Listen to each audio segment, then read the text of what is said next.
नमस्कार विद्यार्थियों, इस वीडियो में आपका बहुत बहुत स्वागत है। ये वीडियो राम लक्ष्मण परशुराम संवाद पर आधारित है और उसका अंतिम वीडियो है।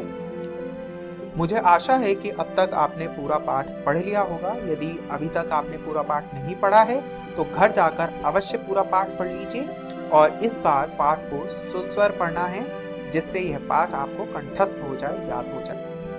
आइए देखते हैं कि आज इस वीडियो में हम क्या पढ़ने वाले हैं। इस वीडियो में हम सबसे पहले पाठ का प्रसंग जानेंगे कि यह पाठ जो है वह किससे संबंधित है।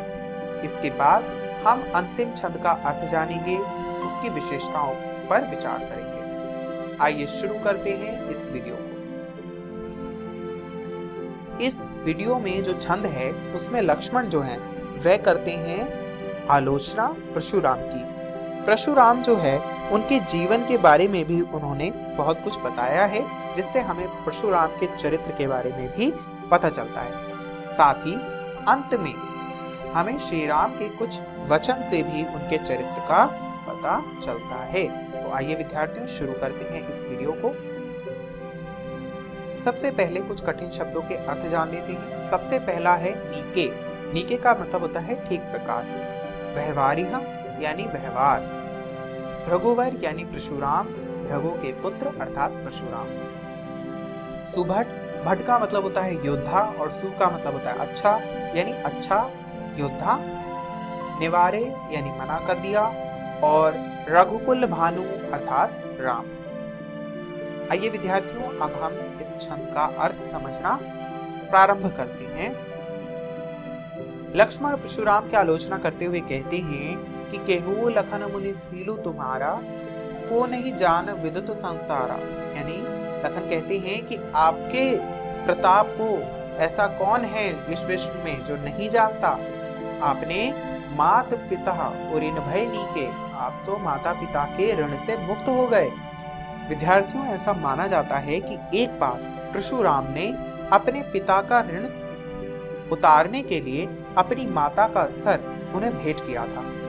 इस पर उनके पिता बहुत ही प्रसन्न हुए और उन्होंने उनसे कहा कि वह जो वर मांगना चाहे वह मांग सकते हैं। इस पर परशुराम ने अपनी माता को पुनः जीवित करने की इच्छा प्रकट की, इसलिए वह माता और पिता के ऋण से मुक्त हो गए हैं। आगे वे कहते हैं कि गुरु ऋण कहा सोच बड़ जी के, और लखन कहते हैं कि जो गुरु ऋण है आपका वह कई दिनों से आपके ऊपर है, जिससे आप मुक्त होना चाहते हैं। सो जनु हमरे ही माथे काढ़ा, और इसीलिए वह हमारे ही माथे पर लिखा हुआ है। दिन चले गए ब्याज बड़ भाड़ा, और अब बहुत दिन हो गया है इसलिए उसका ब्याज भी बहुत ही ज्यादा हो गया है। अब आनिया व्यवहारिह बोली, तुरंत देऊं मैं थैली खोली। वे कहते हैं कि आप तुरंत मुझे बताइए, मैं फौरन उस ऋण को जो है वह दे देता हूं, जिससे आप अपने गुरु ऋण से भी उऋण हो जाएं। इस पर सुनी कटु वचन कुठार सुधारा। अब लक्ष्मण के कठोर वचन सुनकर परशुराम ने अपना कुठार सुधार लिया और इस पर हाय हाय सब सभा पुकारा। जो पूरे सभा में लोग हाय हाय करने लगे, लोगों में भय आने लगा कि अब पता नहीं किसका संहार हो जाए। इस पर भृगुवर परशु दिखावहि मोही, विप्र विचार बचो नृपद्रोही। लक्ष्मण कहते हैं कि जो भृगुवर हैं, जो परशुराम हैं, वे मुझे बार बार कुठार दिखा रहे हैं, परशु दिखा रहे हैं, और वे क्या हैं, वो नृप के द्रोह से क्यों बचना चाहते हैं, वे आकर मुझसे युद्ध क्यों नहीं करते। आगे वे कहते हैं मिले न कबहू सुभट रण गाढ़े, द्विज देवता धरही के बाढ़े।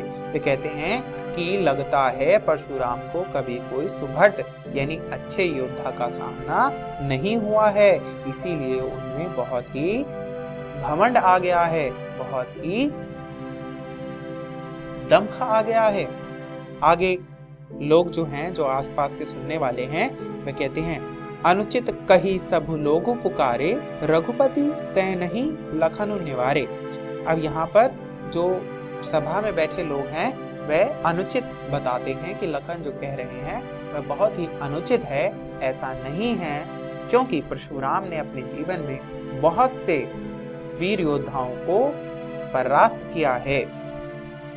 आगे रघुपति जो हैं वह हस्तक्षेप करते हैं, रघुपति जो हैं वह आते हैं और लखन को जो है वह रोकते हैं, उसे मना करते हैं। लखन उतर आहूति सरिस भृगुवर कोपु कृसानु, यानी लखन के जो वचन है, उत्तर है, उससे जो कुछ नुकसान हुआ था उसे क्या किया, बढ़त देख जल संवचन बोले रघुकुल बान, यानी जब उन्होंने देखा कि अब तो जो अग्नि है वह बहुत बढ़ गई है, यानी क्रोध जो है परशुराम का वो बहुत बढ़ गया है और अब वह जो है वह कुछ अनहोनी कर देंगे, इस पर श्री राम जो है वह बहुत ही चकित हो गए, बहुत ही सावधान हो गए और जल के समान वचन बोलकर उन्होंने परशुराम का क्रोध जो है वह समाप्त किया, ठंडा किया।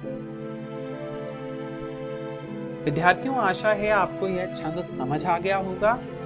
अब हम कुछ प्रश्नों का हल खोजने का प्रयास करेंगे। आज हम सबसे पहले परशुराम के जीवन वृत्त के बारे में एक अनुच्छेद लिखेंगे और उसके बाद हम राम के चरित्र की कुछ विशेषताओं का वर्णन भी करेंगे जो कि हमें इस छंद से पता चला है। विद्यार्थियों, घर जाकर आप अपनी क्षितिज भाग 2 नामक पुस्तिका से पृष्ठ संख्या 19 से 22 पर संकलित अगली कविता पढ़कर आएंगे, जो कि हम अगले वीडियो में पढ़ेंगे। फिलहाल इस वीडियो को देखने के लिए आपका बहुत बहुत धन्यवाद।